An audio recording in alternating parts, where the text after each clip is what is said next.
Hello दोस्तों। तो आइए हम जानते हैं कि बहुपद क्या है। तो आइए सीखते हैं कि बहुपद क्या है। बहुपद ऐसे बीजीय व्यंजक जिनमें चर राशियों जिनमें चर राशियां केवल ऋणोत्तर पूर्णांक अर्थात धनात्मक तथा शून्य घात के रूप में हों बहुपद कहलाते हैं। अर्थात फलन पी ऑफ एक्स बराबर ए आधार 0 प्लस ए आधार 1 एक्स प्लस ए आधार 2 X square plus dot dot plus A आधार n इंटू एक्स घात n एक बहुपद है जहाँ a0 a1 a2 dot dot an वास्तविक संख्याएं हैं जिन्हें हम गुणांक कहते हैं तथा जहाँ an बराबर नहीं है 0 के तथा n एक ऋणोत्तर पूर्णांक है। इसके बाद है बहुपद की घात। अब बहुपद में क्या होता है कि चर राशियों के ऊपर घात लगे होते हैं, तो उसी को हम घात कहते हैं। किसी भी चर या चर राशि के ऊपर जो घात जो जो जो नंबर लिखा होता है या कोई अल्फ़ाबेटली नंबर लिखा होता है तो उसको हम घात कहते हैं। तो किसी दिए गए बहुपद में सबसे बड़ी घात वाले पद के घातांक को उस बहुपद की घात कहते हैं।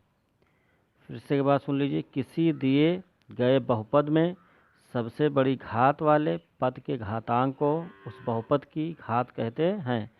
जैसे बहुपद 5y cube plus 2y square plus y plus 3 में चर y की अधिकतम घात वाले पद 5y क्यूब का घातांक 3 है। इसका कहने का मतलब है कि ये जो बहुपद है इसमें सबसे बड़ी घात कहाँ पे दिखाई दे रही है। देखिए यहाँ पे 3, y पे सबसे बड़ी घात कितनी लिखी हुई 3, यहाँ पे 2, यहाँ पे 1 लिखा नहीं लेकिन यहाँ छुपा होता है, और यहाँ y पे घात 0, उसको y घात 0 बराबर 1 होता है इसलिए उसको नहीं लिखा जाता है। तो यहाँ हम देख सकते हैं कि y सबसे बड़ी घात इसमें चर राशि y की कितनी है 3 है, अतः बहुपद की घात कितनी होगी 3 होगी।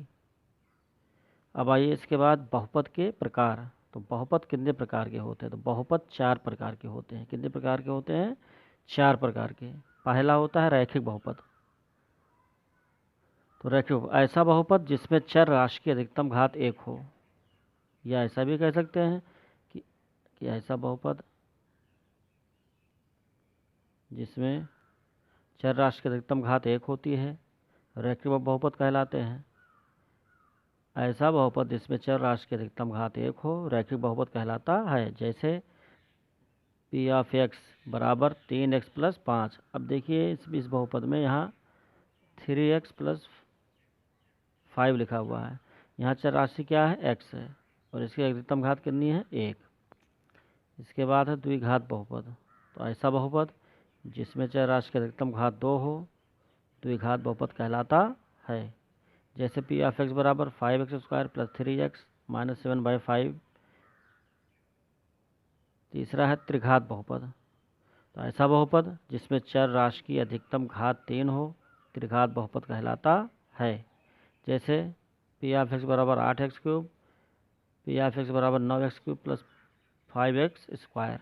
तो देखिए इसमें 8x क्यूब, तो यहाँ पे देखिए चर राशि की अधिकतम घात कितनी है 3 है।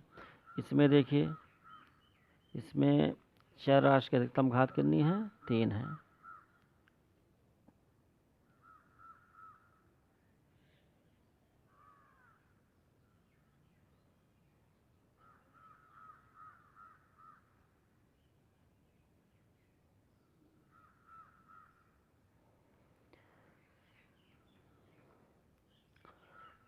देखिए इसमें क्या है चर राशि की अधिकतम घात कितनी 3 है यहाँ पे, तो इसमें अधिकतम घात कितनी है 3 है। चतुर्घात बहुपद या चतुर्थ घात बहुपद यानी 4 घात वाले बहुपद। तो ऐसा बहुपद जिसमें चर राशि की अधिकतम घात 4 हो। ऐसा बहुपद जिसमें चर राशि की अधिकतम घात कितनी हो 4 हो चतुर्घात बहुपद कहलाता है। जैसे पी ऑफ एक्स बराबर एक्स का घात 4 प्लस 2x का घात 3 माइनस 7x का घात 2 प्लस 5x प्लस 3। तो इसमें देखिए जो चर राशि क्या है इसमें x है, तो इसकी अधिकतम घात कितनी है सबसे बड़ी घात 4 है, यहाँ 3 है, यहाँ 2 है, यहाँ 1 है। तो इस तरीके से आप जो है घात पता कर सकते हैं। ये बहुत आसान होता है, इसमें कोई परेशानी वाली बात नहीं है। अब आगे देखते हैं।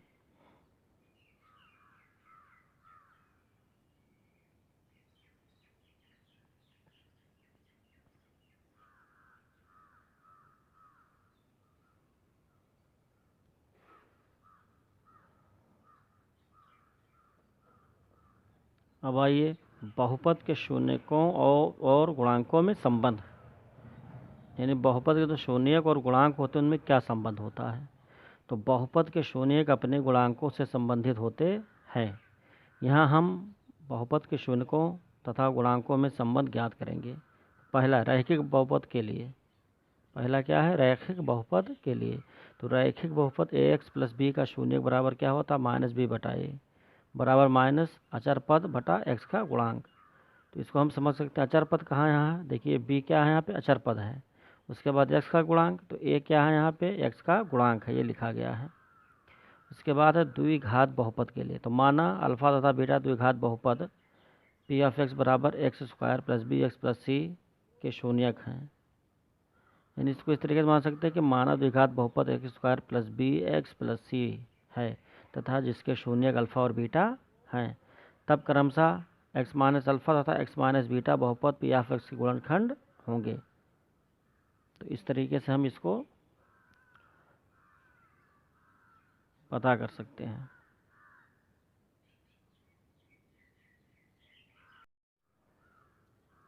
तो अभी हम द्विघात बहुपद के लिए पढ़ रहे थे कि द्विघात बहुपद अगर A X square plus B X plus C है तथा जिसके शून्यक अल्फा तथा बीटा हैं, तब एक्स माइनस अल्फा तथा एक्स माइनस बीटा बहुपद के गुणनखंड होंगे।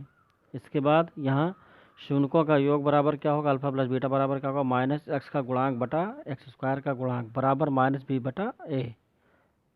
उसके बाद तथा शून्यकों का गुणनफल क्या होगा? Alpha beta. तो अल्फा बीटा बराबर क्या होता है? अचर पद बटा एक्स स्क्वायर का गुणांक। तो अचर पद कितना है उसमें?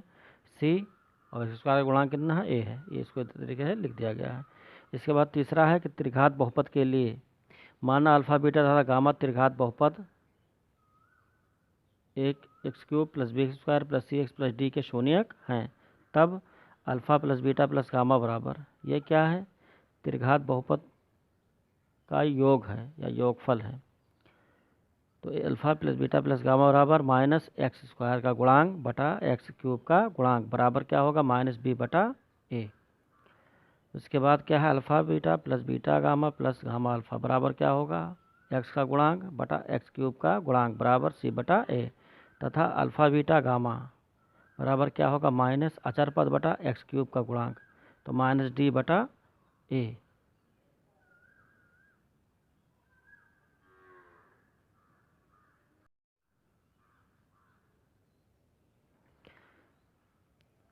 इसके बाद है दिए गए शून्यकों से द्विघात तथा त्रिघात बहुपद बनाना।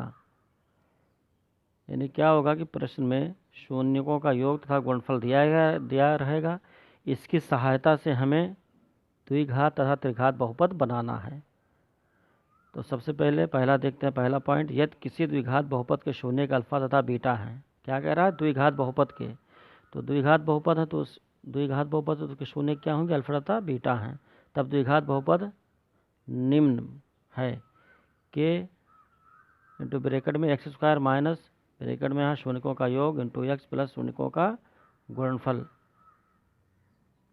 अब शून्यकों का योग का मतलब क्या होगा? Alpha plus beta. यहाँ क्या होगा? अल्फा बीटा, अर्थात के एक्स स्क्वायर माइनस ब्रैकेट में alpha plus beta into x plus alpha beta, जहाँ के एक शून्यतर वास्तविक संख्या है। और शून्यकों का योग बराबर क्या होगा? अल्फा प्लस बीटा, तथा शून्यकों का गुणनफल बराबर क्या है? अल्फा बीटा है। दूसरा, यदि किसी त्रिघात बहुपद के शून्यक अल्फा बीटा तथा गामा है तथा तब त्रिघात बहुपद निम्न है के ब्रैकेट में x cube minus alpha plus beta plus gamma into x square plus alpha beta plus beta gamma plus gamma alpha into x minus alpha beta gamma, जहाँ के एक वास्तविक संख्या है। तो इस तरीके से हम थ्योरी हमें जो है पता होना चाहिए। किसी भी अध्याय को हल करने से पहले हमें थ्योरी के बारे में पता होना चाहिए कि उसमें क्या लिखा हुआ है, उसके रूल क्या हैं, उसके नियम क्या हैं।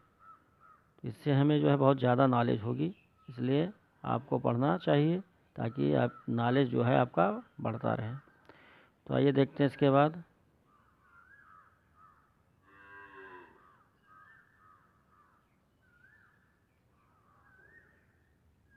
इसके बाद है बहुपदों के लिए विभाजन एल्गोरिदम।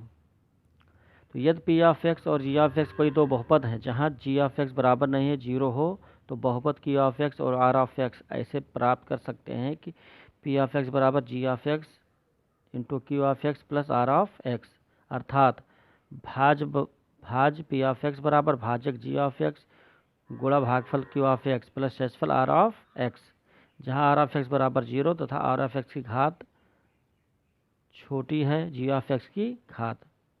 यह निष्कर्ष बहुपदों के लिए विभाजन एल्गोरिदम विभाजन कलन विधि कहलाता है।